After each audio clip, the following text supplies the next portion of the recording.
All right, now we have all of the assets we need. So this demo, hopefully I can finish it in 15 minutes, is just going to be to animate the whole thing. And instead of making frames from layers, because that would be a nightmare with all of these different ones, I'm simply just going to go frame by frame and set this up. So my first frame, I'm going to turn off everything. And this is what's called frame by frame animation. But instead of drawing it, I am building up my different composite layers. So I still have a layer open somewhere. Where is it? There it is. I can go ahead and stretch and make my layers a little bit taller because I'll be using them a lot. Okay, so my first frame is very simple. It's just this. And then I do want to turn on my film border. Okay, next, I'm going to say new frame. It will keep my old setting. New frame, I want that. And it keeps the film border. New frame, I want that. So far, so good. Notice it's using my default timing, 0.3 seconds for each new frame. I'll adjust timing once I have all my frames. So I go 1, 2, 3, new frame, that. If I wanted to, I can move the camera kind of back and forth a little bit. I could have it jitter. I could have it go like this, and then go back to make it more handheld, but no reason to do that yet. New frame, there, new frame, there, new frame, there. Because I have good assets, this is very easy. New frame there, new frame there. And now I'm at layer 9. Okay, but remember, starting at layer 7, I wanted to add these in. So I go back to layer 7 and I add in my bird there with layer 7. And I go into layer 8 and I add in the layer 8 bird there. And layer 9, the layer 9 bird there. You don't want to have more layers turned on than you need. Right? So right now I just have combinations of 3 layers. The background, the character, and the film border.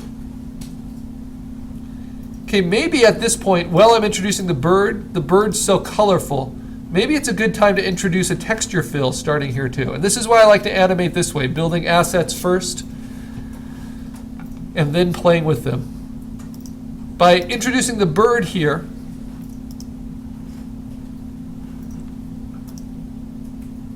with a texture fill at the same time, I can kind of hide that transition of his feet a little bit. See, just a little bit. And then I want to turn that on for here. And then I want to turn it on for here. And by the time we're here, maybe I even want to introduce a little bit more. Not that. Let's see.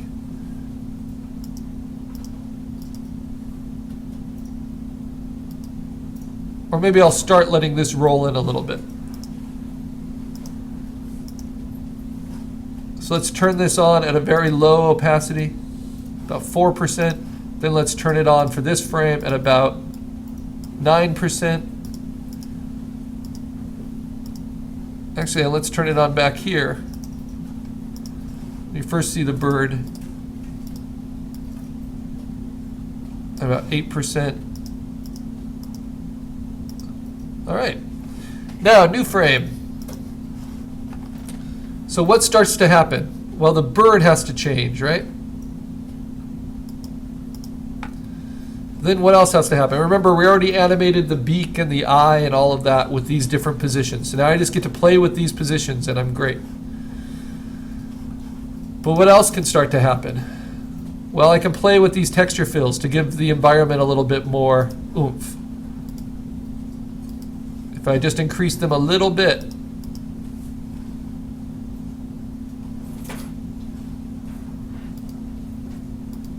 and decrease them a little bit, just play with them. That's all I need. Okay, next bird position. Then play with the texture fills a little bit. Just taking them kind of up and down. Only using 2 of them. Just makes everything seem a little bit more dynamic. In fact, I think those texture fills are going to help all my frames a little bit. Help make them a little bit more dynamic.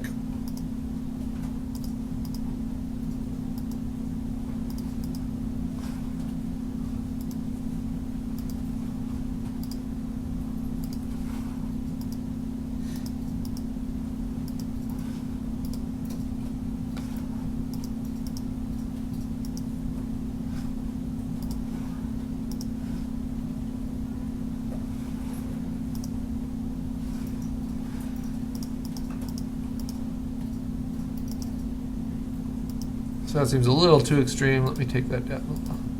And you can just keep adjusting them as you go. Kind of test them out, just viewing them. All right, next frame. Next bird position. So texture fills a little bit more. And this is just fun. This is just...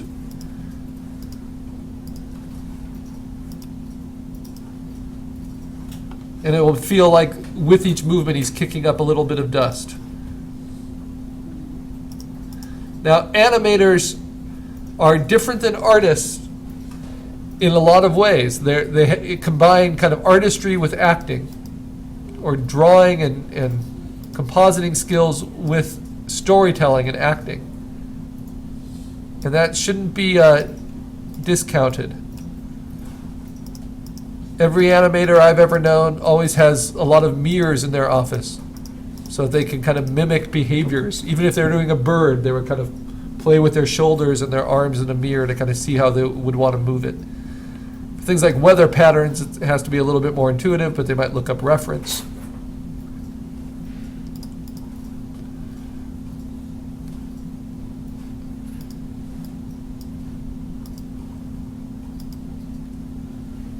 And their job is to just be as expressive as they can with these different components, no matter how subtle they are. Okay, I'm getting close to the end of my motion cycle, my motion test cycle with my character. So I'm going to start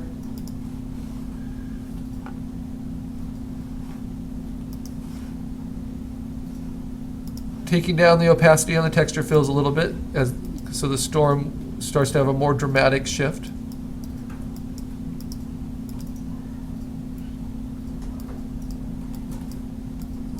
So the air kind of clears before the storm.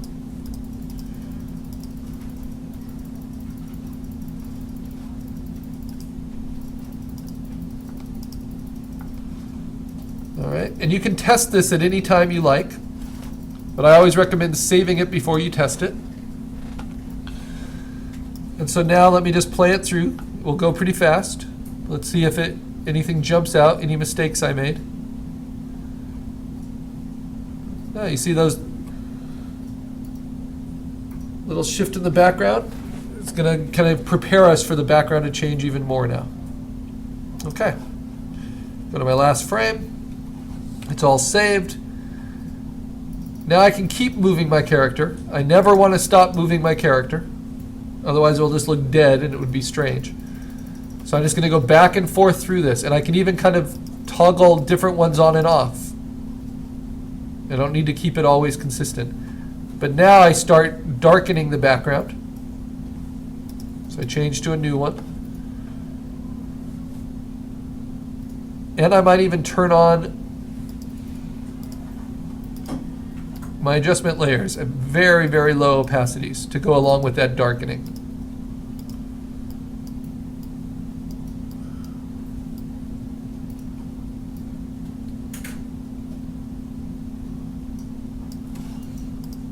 So from there to there, that seems pretty strong. So let me do it even a little less, but I like having these on just so I have them to play with. Okay, I can also take the opacity down on that darkening background and have the one underneath it showing. So it is more subtle. All right, good. Again, I have all the assets, all the tools I need. Change the bird's position. Take that opacity up a little bit, maybe all the way. Another one, change the bird's position. This one, take its opacity down a little.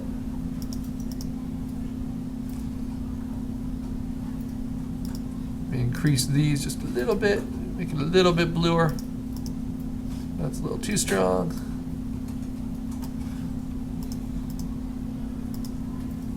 Good.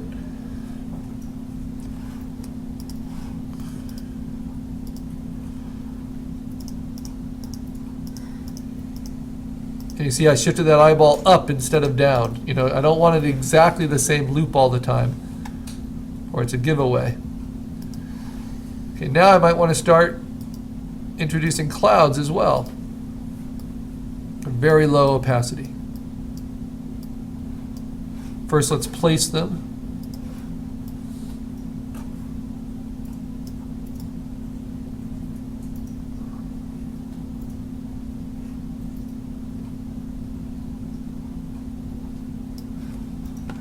And then very low opacity.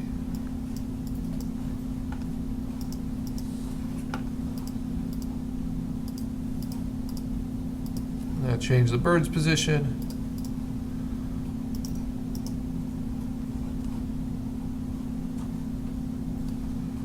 Deepen this a little bit more.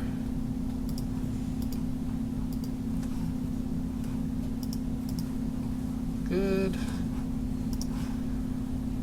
Deepen these a little bit more. I have a lot of different factors I'm playing with, but most of them are pretty safe.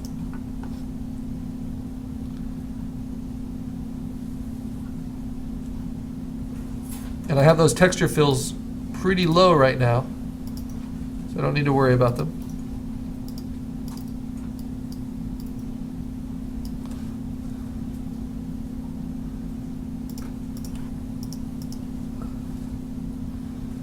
All right. Now I've got to build those rain clouds.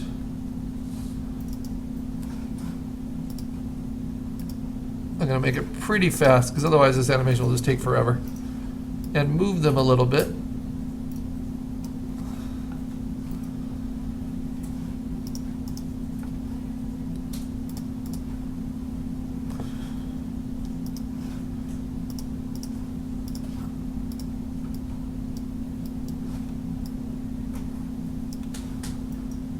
And I can move more from side to side too. I can move kind of slightly up and down because clouds don't always move in an exact trajectory.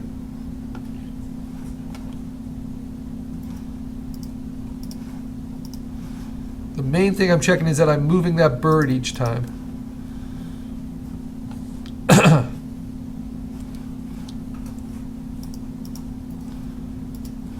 I want to move those clouds each time, let them get kind of darker and darker.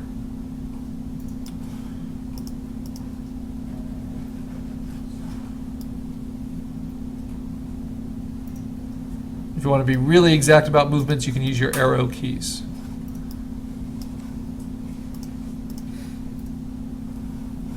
That's not right. There we go. Maybe start hinting at the rain. No, that's too soon. All right.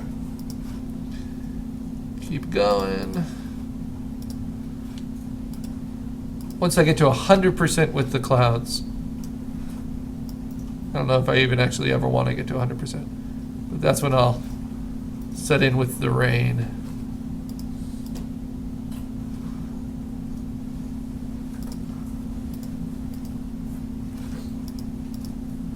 There we go.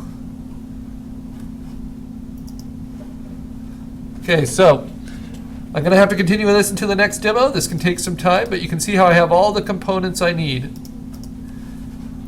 I haven't introduced the T-Rex yet, but he's there too. So I'm just going to continue this on in the next part.